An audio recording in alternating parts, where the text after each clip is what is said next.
Hi, my name's Kenny, and I want to welcome you to the introductory episode for the 5 Minute Bible. The 5 Minute Bible is my invitation for you to join me on a journey 5 minutes at a time through the entire Bible. The goal of which is to take all those hodgepodge of stories that a lot of us have in our minds and to put them in an understandable order chronologically so that we can have a better picture together of what the Bible is really trying to say to us. This is a blog or vlog or whatever you want to call it for all kinds of people. Just so you know, if you're a believer, welcome, brother. If you're not, welcome, not yet a brother, or maybe never a brother. Welcome, curious person. If you're just trying to figure this whole Bible thing out and you want to be a part of the 5 Minute Bible, we welcome anyone and everyone to this little vlog cast here. Now, I want to do a couple things with this introductory video. The first is I want to tell you a little bit about why I want to do this. Then I want to tell you the method that I'm going to use to try to get through the Bible 5 minutes at a time and have it make sense. And the third thing is I want to tell you why I want you to journey with me. All right. So first of all, why am I doing this? Well, if you're like me, you've heard over your lifetime, whether in church or over TV or talking to friends, you've heard all kinds of stories from the Bible. Maybe you saw the Prince of Egypt and you learned about Moses a little bit and you're curious about, is any of this really true? Is any of this really in the Bible? Maybe you heard the story of Joseph and the coat of many colors. Maybe the musical, Joseph and the Technicolor Dreamcoat, based on that story. And you're wondering, why is this colorful coat an issue? Christmas is coming as I'm videoing this, and maybe you're curious about what this Christmas thing is really all about. But maybe you've got just all these stories and you don't know how they fit together, or if they do fit together. Well, that's a real problem. And it's a problem that I want to try to solve. I find myself in similar circumstances sometimes. And so I want to help put those things together. And that's the first reason why we're going to do this. It's kind of like this. I believe the Bible is God's instruction manual for life. The Bible says that, or when Jesus was asked what all the laws, rules of the Old Testament of the Bible were about, and what was the most important one, his answer was this. He said, "Is the most important law in the Bible, and all the laws can be summed up with this statement: to love the Lord your God with all your heart, soul, mind, and strength, and to love your neighbor as yourself." He said, and all those things, all the laws are taken care of, or they're summed up by those two statements. Well, if the goal of the Bible is to teach us to love God well and then to love our neighbors well, it's obvious looking at history, it hasn't always worked out that way. Christians haven't always loved their neighbors well and still don't in a lot of times. And sometimes we do a really great job and sometimes we don't. They haven't always loved God well. And so how do we go about doing that? Well, I believe that the Bible is God's progressive revelation, and that kind of like when you get to know somebody else, you learn who they are a little bit at a time. You get introduced, and you know a little bit about them, and then they start to tell you their story. And the more you learn about their story, the more you really know them. And the Bible is God's story. So I think it's important we learn God's story in chronological order as He unfolded it to people. The other thing is, as far as loving others, that's part about knowing God and loving God well. To love Him well, we need to know Him well, and knowing Him in order, I think, will help with that.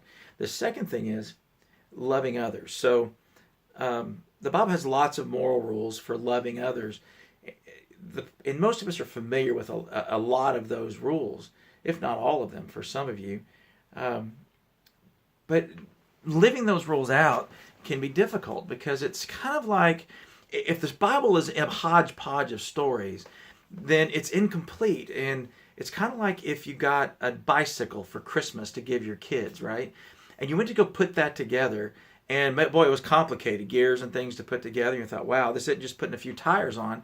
I need some more information. So you go get the instructions, and you start looking at the instructions, and it'd be kind of like the way a lot of our understanding is of the Bible is kind of as if we looked at those instructions and all it had on the page was step 1, step 7, and step 10, and those may not all be in the right order. 10 may be before 7 on the page. Well, if you just follow those instructions, you don't build a very good bike, now do you?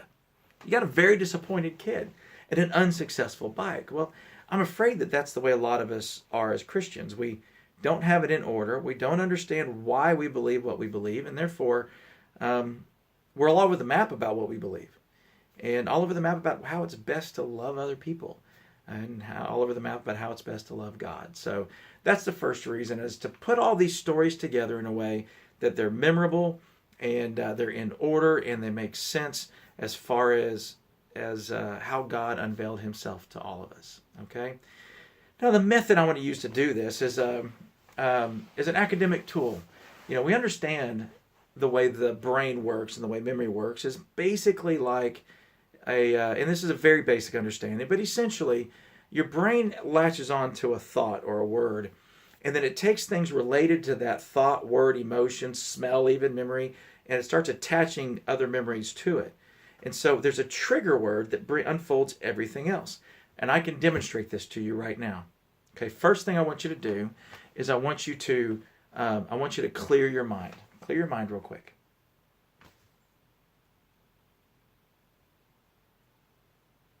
All right, is your mind cleared? All right, I hope so.